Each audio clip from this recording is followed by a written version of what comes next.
অনেকেই ভাবছেন যে তৃণমূল সরকারটাকে তো পাল্টাতে হবে রে বাবু,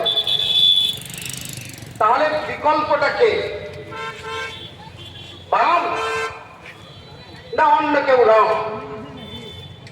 আজকে আপনাদের সামনে পরিষ্কার ভাবে বলে দিতে চাই, শুধু এই কুশমন্ডি বিধানসভা কেন্দ্র নয়, আজকে পশ্চিমবঙ্গের 294টা বিধানসভা কেন্দ্রে বামপন্থীরা যারা আজকে লড়াই করছি, আমরা যারা আজকে লড়াই করছি, আমাদের এই লড়াই শুধুমাত্র শূন্যের ঘেরো কাটানোর জন্য নয়, আমাদের এই লড়াই পশ্চিমবঙ্গের অষ্টম বামফ্রন্ট সরকার তৈরি হওয়ার লক্ষ্যে। আজকে দেখুন আপনার টিভি মিডিয়া সমস্ত জায়গায় মানুষ বলছে বামফ্রন্ট সরকার ভালোটা ছিল। সেই জন্যই তো আমাদের যে বামফ্রন্টের চেয়ারম্যান বিমান বসু তার ইশতেহারে পরিষ্কার করে লিখে দিয়েছেন যে আমরা বামফ্রন্ট অষ্টম বামফ্রন্ট সরকার তৈরি করলে যে সমস্ত পরিবারগুলোতে একজন উপার্জন করার লোক নেই, আজকে সেই উপার্জনহীন পরিবারগুলোকে আগামী 5 বছরের মধ্যে প্রত্যেকটা পরিবারকে একটা করে সরকারি চাকরি দেওয়া হবে। এইটা আমাদের বামফ্রন্টের ইশতেহার। সেই জন্য তো আমরা আমাদের ইশতেহারে বলেছি যে সমস্ত রকম যে সমস্ত শূন্যপদগুলো আছে, সেটা এসএসসি হতে পারে, পিএসসি হতে পারে, ক্লাস, গ্রুপ ডি, প্রাইমারি, সমস্ত কিছু চাকরির শূন্যপদ পূরণ হবে। যত রকম আজকে ক্যাজুয়াল কর্মীরা আছেন, গ্রুপ যেগুলো কন্ট্রাকচুয়াল কর্মীরা আছেন, সমস্ত গুলোকে আজকে পার্মানেন্ট করা হবে। এইটা আমাদের বামফ্রন্টের অঙ্গীকার, আমাদের প্রতিশ্রুতি, আমাদের ইশতেহারে পরিষ্কার করে এইটা লেখা আছে। আজকে আমি ভাবতে বলবো যে কথাটা কমরেড গুরু কথা বলছিলেন কিছুক্ষণ আগে, যে আজকে বিজেপির লোকেরা কে বলছে, সুকান্ত মজুমদারের মতো লিডার বলছে যে বামপন্থীদের ভোটটা দিবেন না, বামপন্থীদের ভোটটা দেওয়া মানে তৃণমূলের ভোটটা দেওয়া খুব, বামপন্থীদের ভোটটা না দিয়ে তৃণমূলকে দেন। আর এইদিকে তৃণমূলের নেতারা বলছে যে আমাদেরকে যদি না দেন তাহলে বিজেপি ক্ষমতায় আসছে। আমরা বলছি যে আজকে তৃণমূল বিজেপি দুটো দলই ভয় পেয়েছে, কারণ জানে এই কুশমন্ডিতে যে আমরা লড়াই করছি, আজকে আমাদের জিতে যাওয়ার আজকে একটা প্রবণতা তৈরি হয়েছে, তাই তারা মানুষকে ভুল বোঝাচ্ছে, বলছে যে আজকে বামপন্থীদের থেকে দূরে থাকুন। আমরা বলছি যে না, আমরা সঠিক পথেই আছি।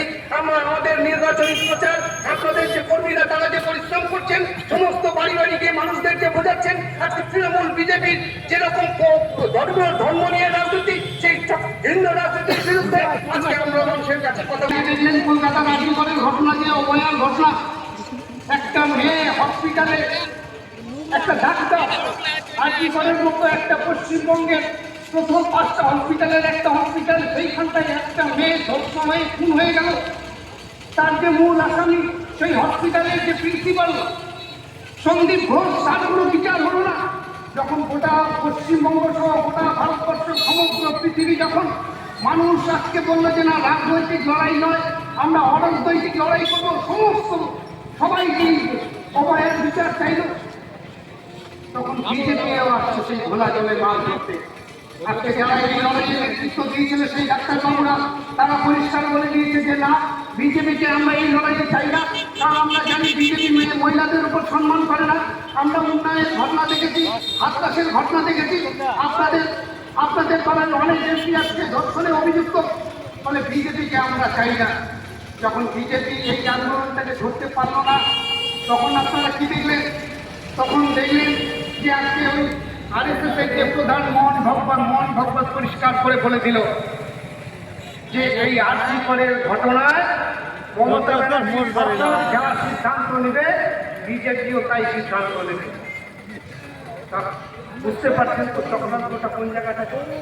এত দুর্নীতি, তার কোনো রকম তার ইয়ে হবে না, শাস্তি হবে না। এত রকম মহিলাদের উপর অত্যাচার, তার কোনো শাস্তি হবে না, চলতে পারে পশ্চিমবঙ্গে এইভাবে।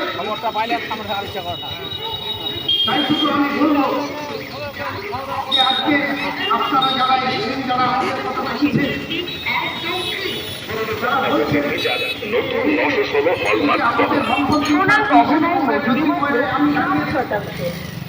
আজকে আপনারা জানেন যে আমি এই পরিবারটা থেকে এসেছি। কমরেড নর্মদা রায় যখন এমএলএ হয়, তখন আমি মাত্র 4-5 বছরের। আমি জানতাম না যে এমএলএ বাবা এমএলএ ছেলে মানে কি, বিধায়কের পুত্র মানে কি, আর 10টা সাধারণ বাচ্চা যেভাবে মানুষ হয় আমি সেভাবেই মানুষ হয়েছি। কিন্তু যখন একটু বড় হলাম, 15-16 বছর হলো, তখন বুঝতে পারলাম যে একজন বিধায়কের কর্তব্য কি, তার দায়িত্ব কি।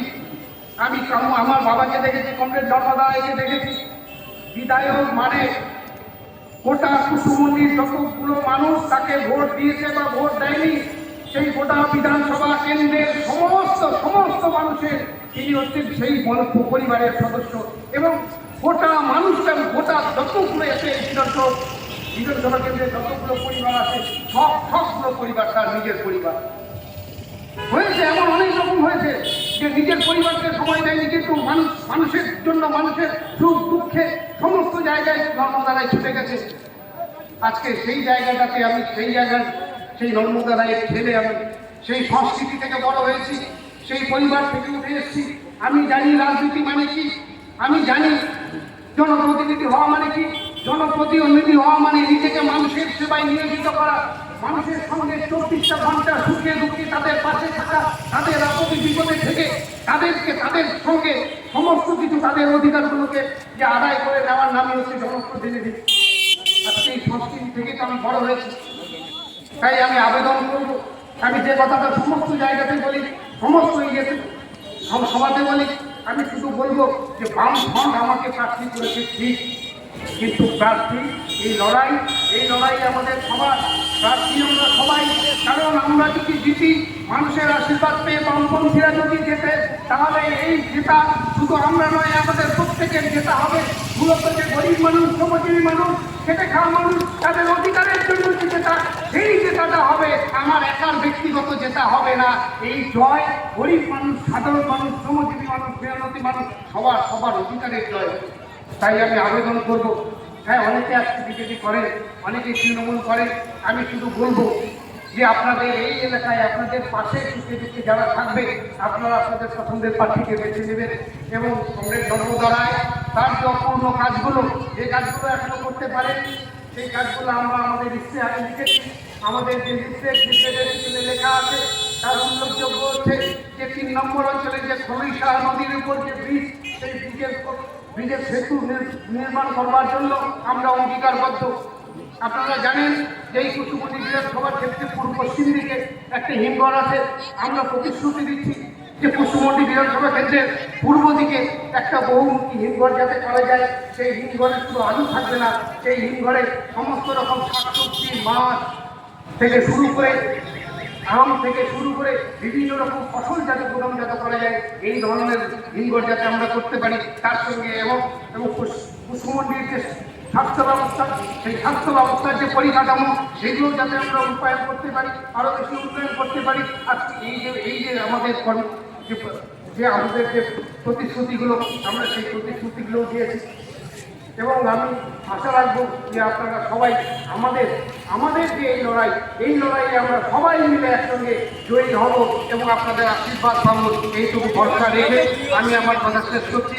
ইনকলাব জিন্দাবাদ, বামফ্রন্ট জিন্দাবাদ, লাল হিন্দ।